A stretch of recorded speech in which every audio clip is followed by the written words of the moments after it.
2 Chronicles chapter 5. Thus all the work that Solomon did for the house of the Lord was finished, and Solomon brought in the things that David his father had dedicated, and stored the silver, the gold, and all the vessels in the treasuries of the house of God.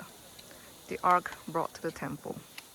Then Solomon assembled the elders of Israel, and all the heads of the tribes, the leaders of the fathers' houses of the people of Israel, in Jerusalem, to bring up the ark of the covenant of the Lord out of the city of David, which is Zion. And all the men of Israel assembled before the king at the feast that is in the 7th month. And all the elders of Israel came, and the Levites took up the ark.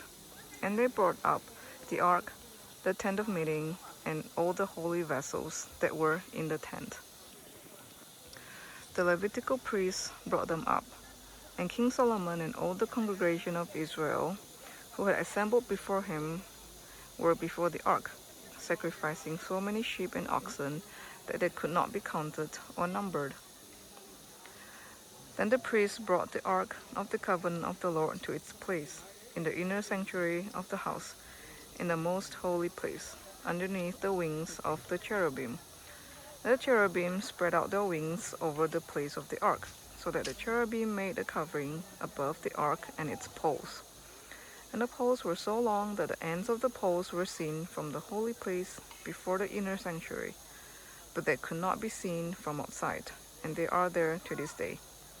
There was nothing in the ark except the 2 tablets that Moses put there at Horeb, where the Lord made a covenant with the people of Israel when they came out of Egypt, and when the priests came out of the holy place.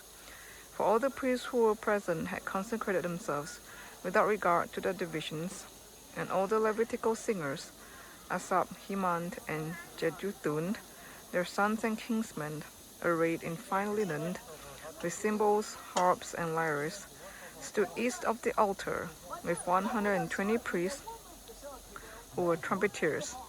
And it was the duty of the trumpeters and singers to make themselves heard in unison in praise and thanksgiving to the Lord.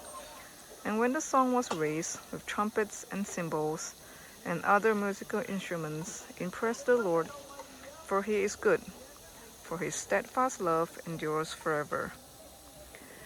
The house of the Lord was filled with a cloud, so that the priests could not stand to minister because of the cloud, for the glory of the Lord filled the house of God. This was 2 Chronicles chapter 5.